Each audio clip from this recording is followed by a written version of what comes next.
Dust choked the sweltering Georgia air as the red and blue lights sliced through the twilight. A seasoned lawman thought he had hooked another easy catch on a lonely stretch of highway, a routine stop to feed his ego and line his pockets. He expected trembling hands. He expected total submission. Instead, as the tinted window of the gleaming black SUV finally rolled down, he found himself staring into the cold, unblinking eyes of the one man who could dismantle his entire corrupt empire with a single phone call. The heat in Faulkner County, Georgia, didn't just warm the skin, it suffocated the spirit. It was the kind of blistering, mid-August afternoon that made the asphalt shimmer with mirages and drove sensible folks indoors to hug their air conditioning units. But Sheriff Thomas Briggs was not a man who sought the comfort of the indoors when there was power to be wielded on the county lines. Briggs sat behind the wheel of his souped-up Dodge Charger cruiser, the engine idling with a low, menacing growl. The air conditioning was blasted on high, freezing the sweat on his forehead.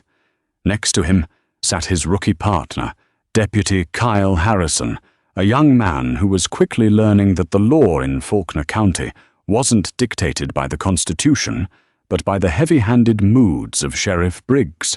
For nearly 15 years, Briggs had run his jurisdiction like a medieval fiefdom. He was a large man with a thick neck, a flushed complexion, and a badge that had long ago lost its meaning, becoming instead a shield for his own extortionate rackets. Faulkner County was notorious for its aggressive policing. Out-of-state drivers, especially those who didn't fit Briggs's narrow view of respectable citizens, were routinely pulled over for fabricated infractions. Vehicles were searched, cash was seized under dubious civil asset forfeiture laws, and the local department's budget and Briggs's offshore accounts swelled. "Quiet day, boss," Harrison mumbled, staring out at the empty stretch of Route 9, a desolate two-lane highway flanked by endless walls of towering Georgia pines. "Quiet just means the rats are hiding, Kyle," Briggs replied, his voice a gravelly drawl. He took a sip from his iced tea, his eyes hidden behind dark, polarized aviators. "They always come out eventually. You just got to know how to spot 'em." Just as the words left his mouth, a shadow broke the shimmering horizon. It was a vehicle, a large, impeccably clean, pitch-black Chevrolet Suburban. Briggs sat up slightly, the leather of his seat creaking under his weight. He watched the SUV approach. It was traveling precisely at the speed limit, 55 miles per hour. But to Briggs, the vehicle practically screamed defiance. It had heavily tinted windows, so dark they were like obsidian mirrors reflecting the brutal southern sun. More importantly, it bore out-of-state plates. D.C. Plates. "Look at this high roller," Briggs sneered, a predatory grin stretching across his face. "Tints too dark? Probably pushing 56, 57. Reckless driving." Harrison shifted uncomfortably in his seat. "Sheriff, the radar says he's doing exactly 55. And DC plates? Could be government." "I don't care if it's the ghost of Abraham Lincoln," Briggs snapped, slamming his hand onto the gear shift. "In my county, nobody rolls through looking that arrogant without paying a toll. That vehicle reeks of out-of-town money. Probably some hotshot lawyer or a drug runner trying to look professional. Let's see how tough they are when they're staring down the barrel of Faulkner County justice." Briggs threw the Charger into drive and stomped on the accelerator. The cruiser's tires squealed against the hot asphalt, throwing up a cloud of white dust as he pulled out onto the highway, closing the distance between him and the black Suburban. Inside the cruiser, the siren wailed to life, a piercing shriek that shattered the afternoon silence, accompanied by the blinding flash of red and blue light bars. Briggs rode the bumper of the SUV, an aggressive intimidation tactic he had perfected over the years. Most drivers panicked, swerved, or slammed on their brakes, giving him legitimate probable cause for a reckless driving charge. But the driver of the Suburban did none of those things. The SUV's brake lights illuminated smoothly. The vehicle signaled right, decelerated with perfect control, and pulled over onto the wide gravel shoulder, coming to a gentle, precise stop. Briggs scoffed, slapping the steering wheel. "Thinks he's smart. Let's go, Kyle. Hand on your weapon. We don't know what kind of cartel trash is hiding behind that tint." The dust settled around the two vehicles. Briggs stepped out of the cruiser, adjusting his duty belt to ensure the heavy handle of his Glock 17 was prominently displayed. He walked with a deliberate, rolling swagger, the walk of a man who owned the ground he stepped on. Deputy Harrison trailed a few paces behind, hand nervously resting on his holster, covering the passenger side of the SUV. As Briggs approached the driver's side of the Suburban, he tapped the tail light with his flashlight, a standard procedure leaving a fingerprint in case things went south. But Briggs did it hard enough to risk cracking the plastic, a subtle establishment of dominance. He stopped at the driver's window. Through the heavy tint, he could barely make out the silhouette of the driver. "Roll it down," Briggs barked, rapping his knuckles sharply against the reinforced glass. "All the way down. Now." With a soft electric hum, the heavy glass descended. The blast of icy, climate-controlled air that hit Briggs's face was a stark contrast to the oppressive Georgia heat. But what truly gave the sheriff a moment of pause was the man sitting behind the wheel. He was a black man in his late 50s, dressed impeccably in a crisp, dark navy suit with a subtle, expensive silk tie. His posture was perfectly straight, his hands resting at the 10 and 2 positions on the leather-wrapped steering wheel. He didn't look angry. He didn't look terrified. He looked entirely, unsettlingly serene.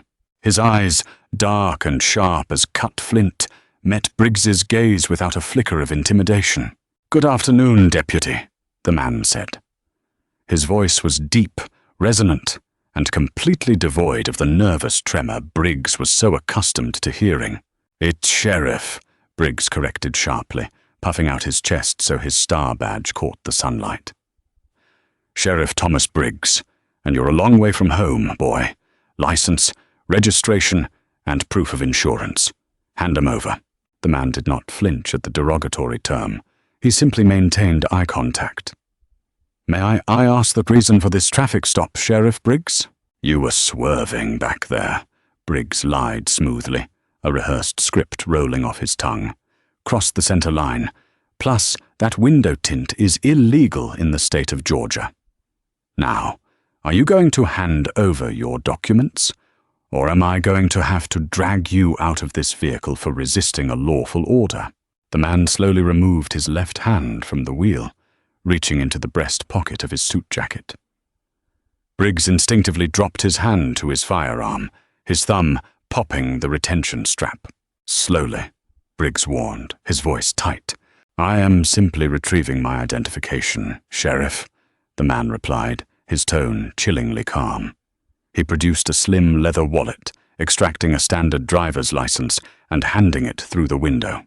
Briggs snatched it. He glanced at the name. Aaron Fletcher. The address was listed in Virginia. "Aaron," Briggs said, deliberately using the first name to demean him. "What brings you down to Faulkner County? You lost?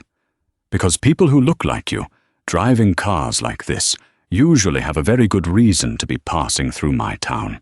"I am conducting business in the area," Aaron replied smoothly. "I assure you, Sheriff, my driving was exemplary. And this vehicle meets all federal and state regulations." "Federal regulations don't mean spit in my county," Briggs sneered, leaning closer to the window, invading Aaron's personal space. "I decide what's legal here, and right now I smell something funny." "You smell that, Kyle?" Briggs called out to his deputy over the roof of the SUV. "I don't smell anything, Sheriff," Harrison called back, his voice wavering. "Smells like marijuana to me," Briggs lied, his eyes locking back onto Aaron. The smell of marijuana was Briggs's golden ticket. It was the unprovable claim that gave him instant probable cause to tear a vehicle apart and seize whatever cash he found inside. "Step out of the vehicle, Aaron. Keep your hands where I can see them." For the first time, a faint, almost imperceptible smile touched the corners of Aaron Fletcher's mouth. It wasn't a smile of amusement. It was the cold, calculated smile of a grandmaster who had just watched his opponent step into a checkmate trap. "Sheriff Briggs," Aaron said softly, his voice carrying a weight that made the hairs on the back of Briggs's neck stand up. "I strongly advise you to reconsider this course of action. You have made a traffic stop without probable cause. You are now fabricating reasonable suspicion to initiate an illegal search. If you walk back to your cruiser right now, this ends as a minor footnote." Briggs's face flushed a deep, violent crimson. Nobody spoke to him like that. Not in Faulkner County. Not ever. "You listen to me, you arrogant son of a beat," Briggs snarled, drawing his weapon halfway from its holster. "Get out of the car before I pull you through this window." Aaron Fletcher calmly shifted the SUV into park. He unbuckled his seatbelt with deliberate slowness. "As you wish, Sheriff." The heavy door of the Suburban clicked open, and Aaron stepped out onto the gravel. He was taller than Briggs had anticipated, standing a formidable 6'2". He straightened his suit jacket, completely ignoring the fact that Briggs was hovering inches away, his hand gripping the butt of his sidearm. "Turn around and face the vehicle," Briggs ordered, pulling a pair of heavy steel handcuffs from his belt. "I am not under arrest, Sheriff," Aaron stated firmly, not moving an inch. "And I will not be cuffed. You asked me to step out. I have complied. If you wish to search my vehicle based on your fabricated olfactory evidence, proceed. But know that you will be held accountable for every action you take from this second forward." Briggs hesitated for a fraction of a second. There was something deeply unnerving about this man. A normal person, especially a minority, stopped by a notorious sheriff on a deserted road, would be panicking. They would be pleading, angry, or terrified. Aaron Fletcher was none of these things. He was observing Briggs the way a scientist observes a volatile chemical reaction in a controlled laboratory. "Watch him, Kyle," Briggs barked, stepping away from Aaron and moving toward the rear of the SUV. "If he twitches, tase him." Harrison swallowed hard, raising his taser, though his hands were shaking. "Yes, sir." Briggs walked to the back of the Suburban. He reached for the handle of the rear tailgate. He expected to find duffel bags full of cartel cash.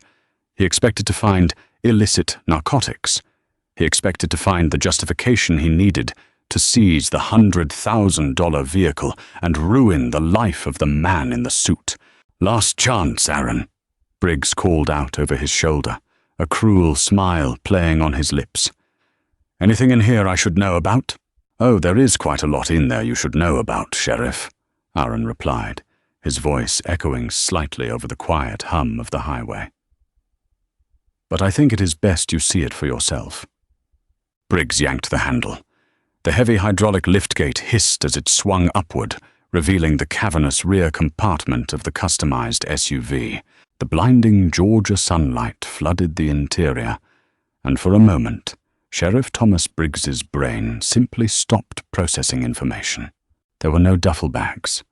There were no drugs. Instead, the back of the vehicle had been completely gutted and retrofitted. It was a state-of-the-art mobile command center. 4 massive high-definition monitors lined the reinforced walls, and on those monitors was a live, multi-angle video feed of the traffic stop. There was a camera on the dashboard, a camera hidden in the driver's side mirror, and one on the rear bumper.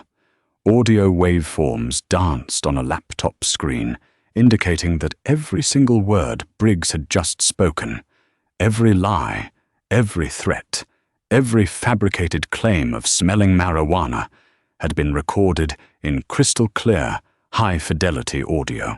But the screens weren't what made the blood freeze in Briggs's veins. Seated in the back of the SUV, surrounded by the glowing electronics, were 3 men. They were not wearing suits. They were wearing heavy, olive-drab tactical armor, Kevlar vests, helmets, and drop-leg holsters. Across the chest of each tactical vest, bold yellow letters spelled out a single, terrifying acronym. FBI. The man sitting in the center, a rugged, imposing agent named Frank Sullivan, slowly pulled off his headset. He looked down at the pale, wide-eyed sheriff with a look of absolute disgust. Sullivan reached beside him and picked up a thick, bound manila folder. He held it out toward the stunned sheriff. "Sheriff Thomas Briggs," Sullivan said, his voice hard as iron. "I'm Special Agent Frank Sullivan, Federal Bureau of Investigation, Public Corruption Unit." Briggs staggered backward, his boots crunching loudly on the gravel. His jaw opened, but no sound came out. The swagger, the arrogance, the absolute power he had wielded just 3 minutes ago evaporated into the stifling summer air, replaced by a cold, suffocating terror. He turned his head slowly, looking back at the man in the navy suit. Aaron Fletcher was still standing, perfectly still, his hands clasped neatly behind his back. "Who? What is this?" Briggs stammered, his voice cracking into a high-pitched wheeze. His hand fell away from his gun, his knees suddenly feeling like they were made of wet sand. Aaron Fletcher walked slowly toward the back of the vehicle, his polished leather shoes crunching methodically against the rocks. He stopped beside the open tailgate, looking down at the trembling sheriff. "You asked for my license and registration, Sheriff Briggs," Aaron said, reaching into his inner breast pocket once more. This time, he didn't pull out a leather wallet. He pulled out a flat, heavy credential case. He flipped it open, revealing a gleaming gold badge and a federal identification card. "Allow me to properly introduce myself," the man said, his voice ringing with absolute, undeniable authority. "My name is Aaron Fletcher.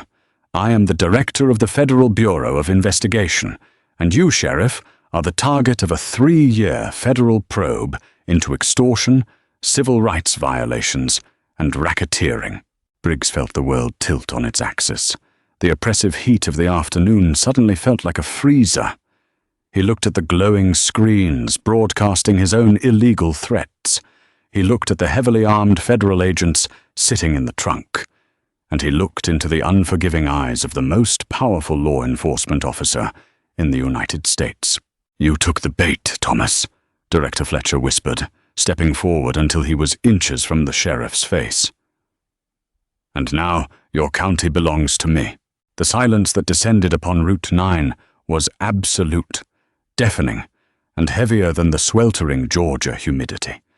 The only sound was the low, rhythmic thrum of the idling Chevrolet Suburban and the erratic, shallow wheezing escaping Sheriff Thomas Briggs's throat.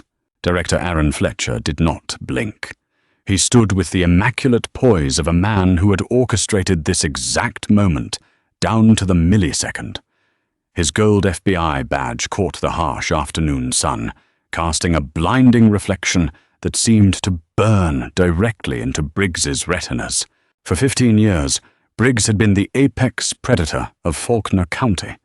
He had broken men in interrogation rooms, stolen life savings on the side of the highway, and laughed in the face of local judges who were too terrified or too bought off to stop him. He had operated under the assumption that he was untouchable.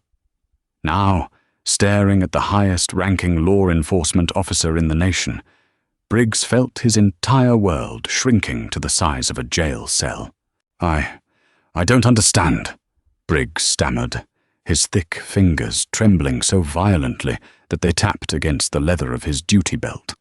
He took another step backward, his boots kicking up a small cloud of red dust. "Director? You're driving a civilian vehicle. This is entrapment. You can't just—" "Entrapment implies I coerced you into committing a crime you were not already predisposed to commit, Thomas," Director Fletcher interrupted, his voice smooth, cultured, and laced with absolute authority. I did not force you to pull me over without probable cause.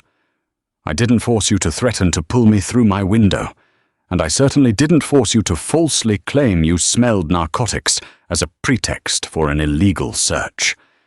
You did all of that entirely on your own. It is muscle memory for you at this point, isn't it? Before Briggs could formulate a defense, Special Agent Frank Sullivan vaulted out of the back of the SUV. He was followed immediately by the two other heavily armed tactical agents. They moved with terrifying, synchronized precision. In seconds, they had Briggs flanked.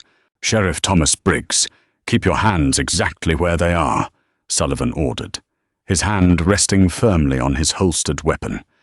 "Do not move an inch. Do not even twitch." Briggs's eyes darted wildly, the panic finally breaching the dam of his arrogance. He looked past the federal agents, his desperate gaze finding his young partner, Deputy Kyle Harrison. Harrison was still standing by the passenger side of the cruiser, his taser lowered, his expression unreadable. "Kyle!" Briggs barked, his voice cracking, shedding any semblance of command. "Kyle, call dispatch! Get every unit out here! We have a situation on Route 9. These guys they're impersonating federal agents! Call it in!" Harrison did not move toward his radio. He did not reach for his gun. Instead, the young deputy slowly reached into his shirt pocket. He pulled out a small, black object, a digital audio transmitter, and deliberately unclipped it from his uniform. "Dispatch isn't going to answer, Sheriff," Harrison said. His voice, usually timid and deferential, was now calm, steady, and entirely foreign. Briggs stared at the transmitter in Harrison's hand, his mind struggling to comprehend what he was seeing. "Kyle, what are you doing? What is that?" Harrison reached up and peeled the Faulkner County Sheriff's patch off his shoulder, letting it flutter to the dusty asphalt. "My name isn't Kyle Harrison. It's Special Agent Kyle Reed, FBI Undercover Operations Division. And I haven't been calling dispatch for the last 6 months, Thomas. I've been calling Director Fletcher." The revelation struck Briggs like a physical blow to the chest. His knees buckled slightly, and he had to lean against the hot metal of his own cruiser to stay upright. The rookie he had taken under his wing, the kid he had been teaching how to skim cash off the top of drug busts, how to falsify police reports, how to intimidate witnesses. It had all been a lie. Every conversation in the cruiser, every illegal order he had given, every boast about his untouchable empire had been transmitted directly to Washington. "You wore a wire," Briggs whispered, his face draining of all color, leaving his skin a sickly, mottled gray. "For 6 months, you sat in my car. 1,400 hours of recorded audio, to be exact," Agent Reed replied, stepping forward to join his federal colleagues. "We have the dash cam footage of you stealing $40,000 from that landscaping crew from Florida last month. We have the audio of you threatening Mayor Hughes. We have the bank routing numbers for the offshore shell companies you set up in the Caymans. We have everything, Briggs." Director Fletcher stepped closer, invading Briggs's personal space, just as the corrupt sheriff had done to him mere minutes ago. But Fletcher didn't need to shout to project power. "For 3 years, your department has been a black hole for constitutional rights," Fletcher said, his dark eyes locking onto Briggs's terrified gaze. "You turned a badge into a license to steal. You targeted minorities, out-of-state plates, and the working class. You thought because you were a big fish in a small pond, the ocean wouldn't eventually swallow you." I can make a deal," Briggs pleaded, his voice dropping to a pathetic, desperate whisper. The bravado was entirely gone. He was sweating profusely, the dark stains spreading under the arms of his tan uniform shirt. "Director, listen to me. There are higher-ups, state politicians, judges. I can give you names. I can give you the whole network. Just don't do this here. Not on the side of the road." Fletcher's expression remained carved from stone. "We already have the network, Thomas. Thanks to you, and thanks to Agent Reed. We don't need your cooperation. We only need your surrender. Fletcher nodded to Agent Sullivan. Sullivan stepped forward and forcefully grabbed Briggs's right wrist, twisting it behind the sheriff's back. Briggs let out a sharp gasp of pain, but he didn't resist. He couldn't. His spirit had been entirely broken. Sullivan deftly unclipped Briggs's Glock 17 from his duty belt and tossed it to one of the tactical agents. The heavy, metallic click-clack of federal handcuffs ratcheting tightly around Briggs's wrists echoed across the desolate highway. "Thomas Briggs," Sullivan recited loudly, the Miranda warning sounding like a death knell in the humid air. "You are under arrest for violations of Title 18, United States Code, Section 1962, the Racketeer Influenced and Corrupt Organizations Act, as well as multiple counts of extortion, wire fraud, civil rights violations, and conspiracy." As the cuffs locked, Briggs hung his head, his chin resting on his chest, staring at the dust on his boots. The predator had been caged, but the nightmare for Faulkner County's corrupt elite was only just beginning. Director Fletcher turned away from the defeated man. He reached into his suit jacket, pulling out an encrypted satellite radio. He pressed the transmit button. "This is Vanguard 1, Fletcher said calmly into the mic. "The primary target is secured. Operation Iron Sweep is a go. I repeat, Iron Sweep is a go. Burn it to the ground." For a fleeting second after Fletcher released the radio button, the Georgia highway remained quiet. Then the horizon seemed to shatter.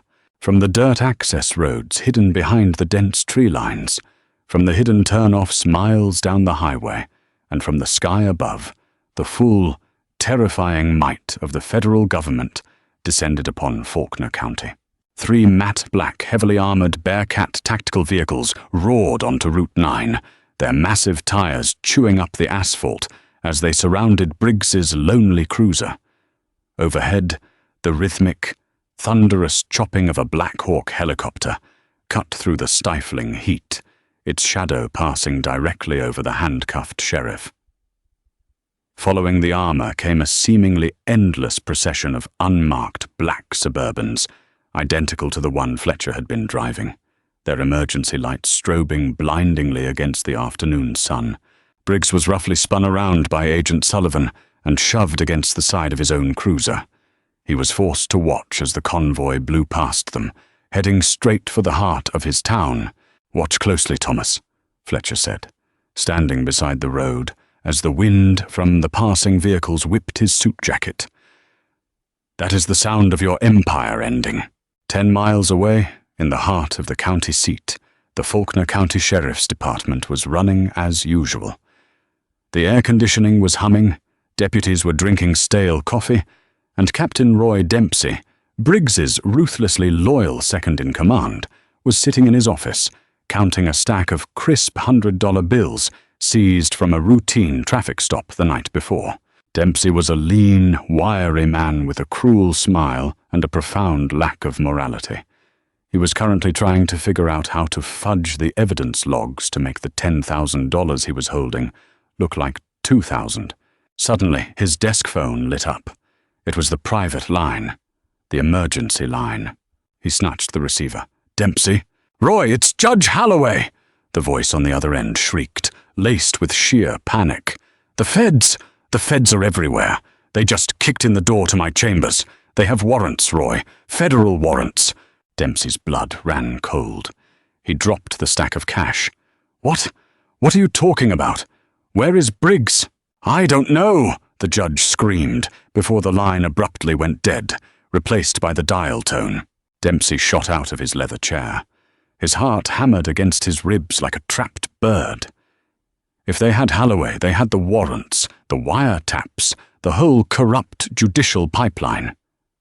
He lunged for his office door, locking the deadbolt, and immediately scrambled toward the heavy steel filing cabinet in the corner.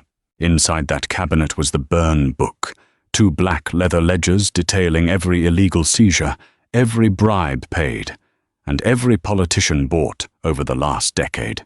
If the feds found those ledgers, Dempsey wasn't just looking at jail time, he was looking at the rest of his natural life in a federal penitentiary.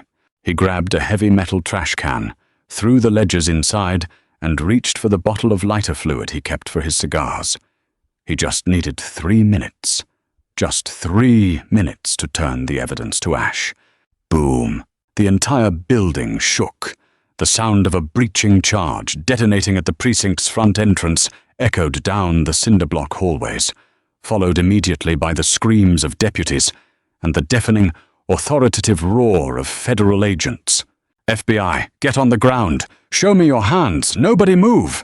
Dempsey fumbled frantically with his lighter, his hands shaking so badly he dropped it onto the carpet. He cursed, dropping to his knees to search for it, the scent of lighter fluid filling his office. Before his fingers could grasp the plastic lighter, the reinforced wooden door to his office exploded inward. The deadbolt splintered the door frame, sending shards of wood flying across the room. Through the cloud of dust and smoke stepped Special Agent Rebecca Shaw. She was clad in full tactical gear, an M4 carbine raised and leveled directly at the space between Dempsey's eyes.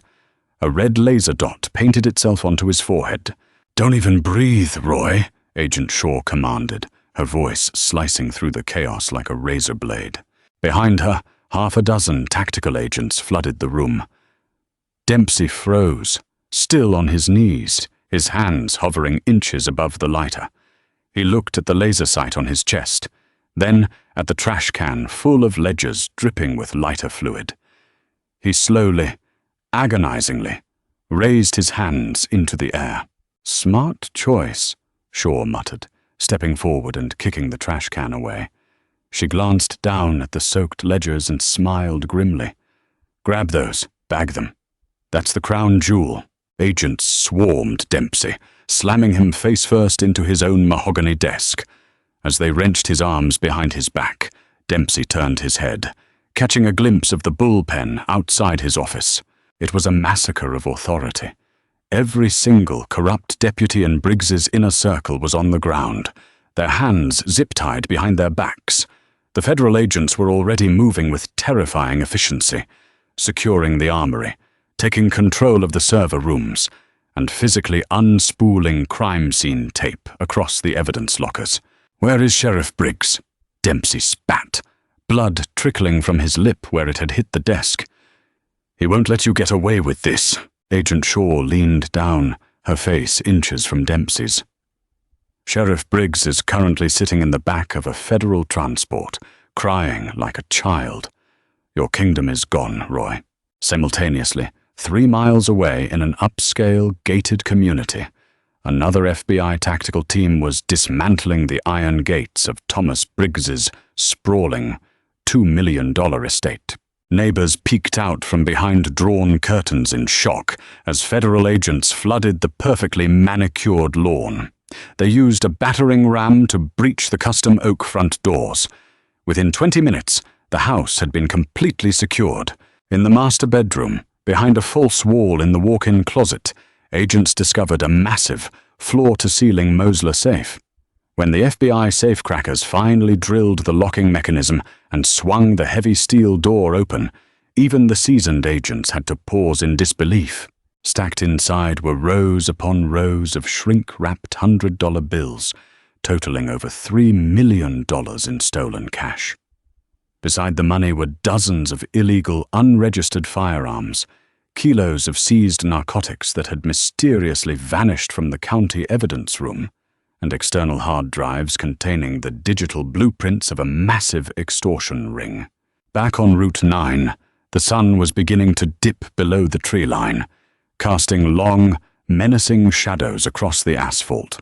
Thomas Briggs sat in the rear of a heavily armored federal transport van, the harsh metallic interior offering no comfort.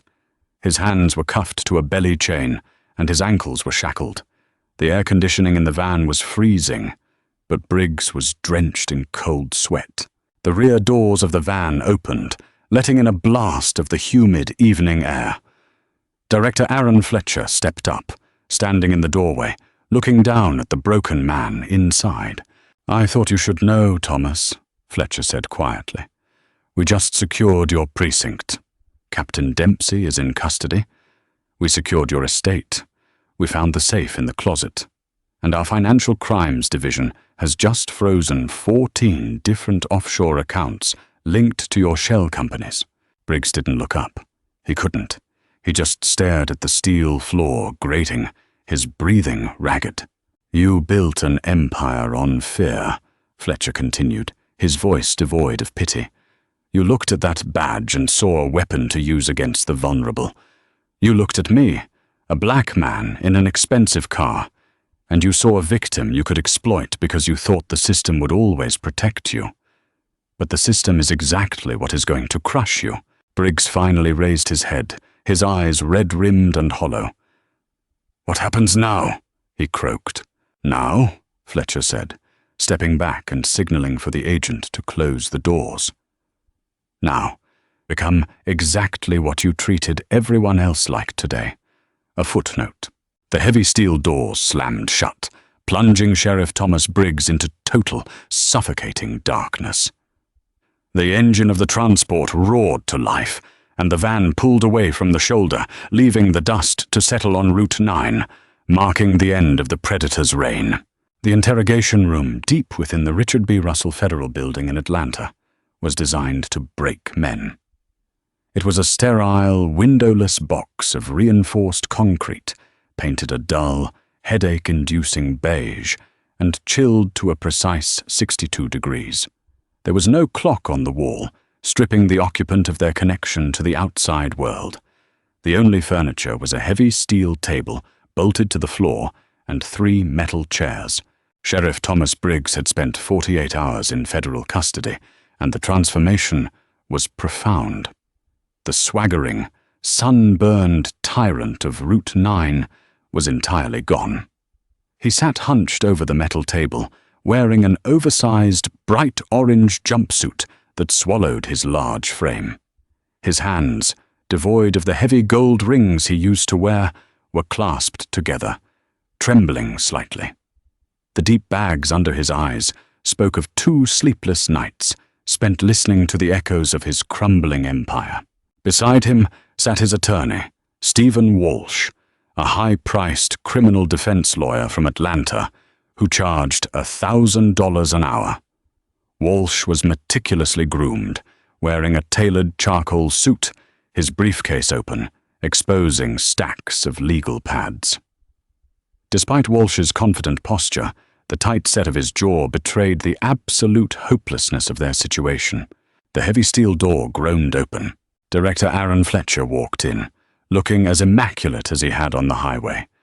He was no longer playing the part of a wealthy civilian. He wore the dark suit and stern demeanor of the nation's top federal cop. Behind him entered Diane Croft, the lead federal prosecutor for the Northern District of Georgia. She carried a thick, intimidatingly large binder, which she dropped onto the steel table with a resounding, echoing thud. "Good morning, Thomas," Fletcher said smoothly, pulling out a chair and sitting directly across from the disgraced sheriff. "I trust the accommodations are a stark contrast to your $2 million estate." Briggs didn't look up. He kept his eyes glued to the scuffed linoleum floor. Walsh cleared his throat, attempting to seize control of the room. "Director Fletcher, Miss Croft, we requested this proffer session to discuss a mutually beneficial arrangement. My client has served his community for over 2 decades. While there may have been administrative irregularities in how the Faulkner County Department operated, we are prepared to offer substantial cooperation in exchange for leniency." Diane Croft offered a smile that contained zero warmth. She flipped open the binder. "Mr. Walsh, I don't think you fully grasp the gravity of the room you are sitting in. We don't have administrative irregularities. We have a textbook RICO case. We have wire fraud, extortion, witness tampering, and civil rights violations under the color of law. Your client was caught on tape extorting an undercover FBI agent. We have the burn book from Captain Roy Dempsey's office. We have the $3 million in cash from the hidden safe. We do not need his cooperation. We already have the entire puzzle. Walsh leaned forward. You have his subordinates, but my client can give you the political umbrella. State Senator Richard Hayes. He shielded the department from state oversight in exchange for campaign contributions funneled through shell companies. My client will testify to that. But in return, we want the RICO charge dropped, and we want a recommendation of no more than 10 years in a minimum security facility. Briggs finally looked up, a spark of desperate, feral hope flickering in his bloodshot eyes. It was his ace in the hole. He had paid off Hayes for a decade. He was the golden goose. Fletcher stared at Briggs for a long, silent moment. The quiet in the room was suffocating. Then, Fletcher reached into his jacket pocket and pulled out a single photograph. He slid it across the cold metal table. Briggs leaned in. The breath hitched in his throat. It was a photograph of Senator Richard Hayes, wearing handcuffs, being escorted out of his Capitol Hill office by Special Agent Frank Sullivan. We arrested Senator Hayes at 4 o'clock yesterday afternoon, Croft said coldly. He was indicted by a grand jury under seal a week ago. He actually started crying when Agent Sullivan put the cuffs on him. So as you can see, Mr. Walsh, your client has nothing of value left to trade. The political umbrella has already been collapsed. The feral spark in Briggs's eyes died, replaced by a hollow, bottomless void. His chest heaved as panic truly set in. How? Briggs whispered, his voice raspy and broken. How did you get all this? You can't build a RICO case, get a senator, get my bank records, and get my captain all from a 6-month wire on a rookie deputy. It's impossible. Director Fletcher leaned back in his chair, tenting his fingers. You are correct, Thomas. Agent Reed's undercover placement was merely the final nail in the coffin. The operation didn't begin 6 months ago. It began 3 years ago. But how? Briggs demanded, his voice cracking, the arrogance replaced by the agonizing need to understand how he had been outplayed. I kept everything tight. Nobody in my circle talked. Dempsey was loyal. Halloway was loyal. Who gave you the opening? Fletcher didn't smile, but a glint of profound satisfaction crossed his eyes. You built your entire world on the concept of loyalty, Thomas. But loyalty bought with fear and dirty money is a fragile thing. When the pressure is applied, it shatters. Croft reached into the binder and pulled out a digital audio player. She pressed a button. A voice crackled through the small speaker. He brings the cash in on Thursday nights, usually 40, sometimes 50,000. I run it through the dealership service department logs, make it look like cash repairs on fleet vehicles. Then I transfer it to the Cayman accounts on Monday mornings. He's crazy, man. He's completely out of control. If he finds out I'm talking to you, he'll kill me. The voice belonged to Paul Stanton, the owner of Faulkner County's largest auto dealership, the man who had laundered Briggs's stolen money for a decade. He was also Briggs's brother-in-law. Briggs sat frozen, the color completely draining from his face, leaving him a ghastly, pale white. Paul, he breathed, shaking his head in denial. No, Paul is family. He wouldn't. Paul was caught by the IRS 3.5 years ago for underreporting his own income, Fletcher explained, his tone clinical and unyielding. When they squeezed him, he panicked. He didn't just give us the money laundering operation, Thomas. He gave us the Cayman accounts. He gave us the names of the shell companies. He gave us Captain Dempsey.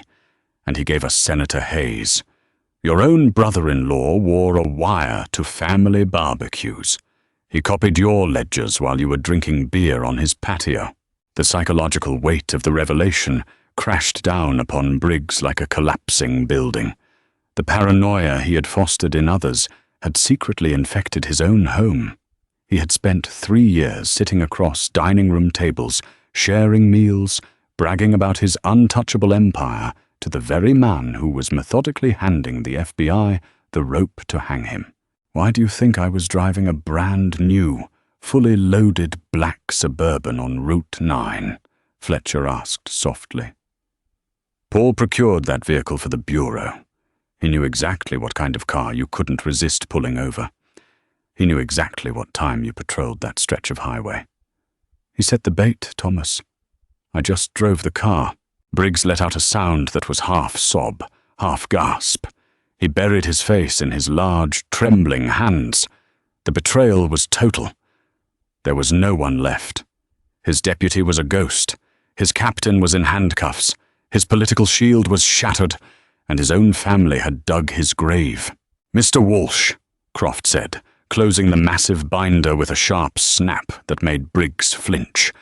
"We are not here to negotiate a plea. We are here to offer an ultimatum. Your client will plead guilty to every single count on the indictment. He will waive his right to an appeal. He will forfeit the $3 million in cash, his estate, and his pension, which will be placed into a restitution fund for the innocent motorists he terrorized. In exchange, we will not seek the death penalty for the attempted murder conspiracy involving the witnesses he tried to silence in 2021. Walsh swallowed hard, turning to look at his broken client. "Thomas, you have to take this. They have you." Briggs slowly lowered his hands. Tears were streaming down his flushed cheeks, pooling in the deep wrinkles of his face. He looked at Director Fletcher, the man who had effortlessly dismantled his life without ever raising his voice. "I'm a dead man in a federal prison," Briggs whispered. "A cop. In Gen Pop. I won't last a year." "Then I suggest you request protective custody," Fletcher replied, standing up and straightening his jacket. "Though I imagine the isolation of a supermax cell will give you plenty of time to reflect on the people you put in cages for your own profit. We need a signature by 5 o'clock, Mr. Walsh. Otherwise we go to trial, and we will make sure the world sees every second of it." Fletcher turned and walked out of the interrogation room without a backward glance, leaving the predator to suffocate in his steel cage. 8 months later, the sky over Atlanta was a brilliant, cloudless blue. The federal courthouse stood as a towering monument of marble and glass, casting long, solemn shadows over the bustling city streets. Inside courtroom 4B, the atmosphere was dense and suffocatingly quiet. The gallery was packed to absolute capacity. But unlike most high-profile trials, the seats weren't filled with gawking onlookers or eager press. They were filled with the ghosts of Faulkner County. They were the working-class families whose life savings had been stolen on the side of Route 9 under the guise of civil asset forfeiture. They were the minority drivers who had been dragged from their cars, beaten and slapped with fabricated felony charges to justify the brutality. They were the mothers of young men who had spent years in state prison because Captain Dempsey had planted narcotics in their vehicles on Briggs's orders. At the defense table sat Thomas Briggs. He had lost 50 pounds. His hair had gone entirely white, and his skin hung loosely on his frame. He wore the standard-issue tan federal inmate uniform, his wrists shackled to a waist chain. He kept his eyes locked firmly on the polished wooden table in front of him, physically incapable of turning around to face the gallery of lives he had destroyed. The Honorable Margaret Cohen, a no-nonsense federal judge with a reputation for merciless sentencing in public corruption cases, sat high on the bench, looking down at the disgraced sheriff with an expression of profound disgust. "Thomas Briggs," Judge Cohen's voice echoed through the vast courtroom, sharp and commanding. "Over the past 3 days, I have listened to 72 victim impact statements. I have heard stories of unimaginable cruelty. You were entrusted with a badge, a solemn oath, to protect and serve the citizens of your county. Instead, you weaponized that badge.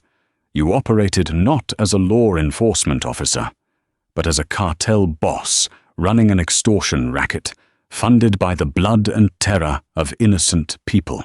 Briggs closed his eyes, a single tear escaping and tracking down his hollow cheek. You believed that because you wore a star, you were above the law. You believed that your victims had no voice, no power, and no recourse, Judge Cohen continued, her gavel resting heavily beneath her hand. But the law caught up to you, and today, the voices of those you silenced are the only ones that matter.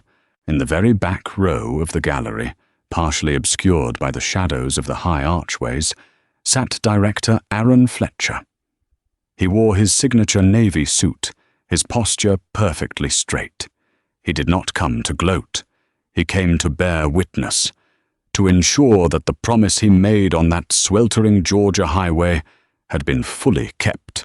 For the charges of racketeer-influenced and corrupt organizations, extortion, wire fraud, and severe civil rights violations under the color of law, it is the judgment of this court that you, Thomas Briggs, be committed to the custody of the Federal Bureau of Prisons, Judge Cohen declared, her voice rising in volume.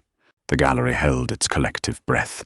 You are hereby sentenced to serve a term of life in prison without the possibility of parole. You will be transferred to the United States Penitentiary Administrative Maximum Facility in Florence, Colorado, where you will serve out the remainder of your natural days. Bang! The heavy wooden gavel struck the sound block. The sound was like a gunshot, signaling the absolute and final death of Thomas Briggs's reign. A collective, shuddering sigh of relief swept through the gallery. Some wept into the shoulders of their loved ones. Others simply stared at the back of Briggs's head, watching as the federal marshals grabbed him by the arms and hauled him to his feet. Briggs didn't struggle. He didn't look back. He simply shuffled forward, his chains rattling loudly against the wooden floorboards, the sound echoing a mournful dirge as he was led through the side door and into the dark corridors of the justice system. Fletcher watched the door close behind the former sheriff. He let out a slow, measured breath, stood up, and quietly slipped out of the courtroom before the press could swarm him. He walked out through the heavy glass doors of the courthouse, stepping into the warm Atlanta sunshine. The city air felt clean. Leaning against a black, unmarked government SUV parked at the curb was a young man in a sharp suit, sipping a coffee. It was Special Agent Kyle Reed, the man who had spent 6 grueling months riding shotgun in the belly of the beast. Reed looked up as Fletcher approached, tossing his empty coffee cup into a nearby bin. "It's done, Director?" "It's done, Kyle," Fletcher said, a rare, genuine smile touching his features. "Life without parole. Dempsey got 40 years. Holloway is looking at 20. The sweep is complete." Reed nodded, looking down at his polished shoes. "It feels strange. I spent so long pretending to be one of them, listening to the poison every single day. There were times I thought we'd never get enough to bring the whole house down. Evil is loud, Kyle. It boasts, it brags, and it believes it is invincible," Fletcher said, placing a reassuring hand on the young agent's shoulder. "But justice is quiet. It watches, it gathers, and when it finally strikes, it is absolute."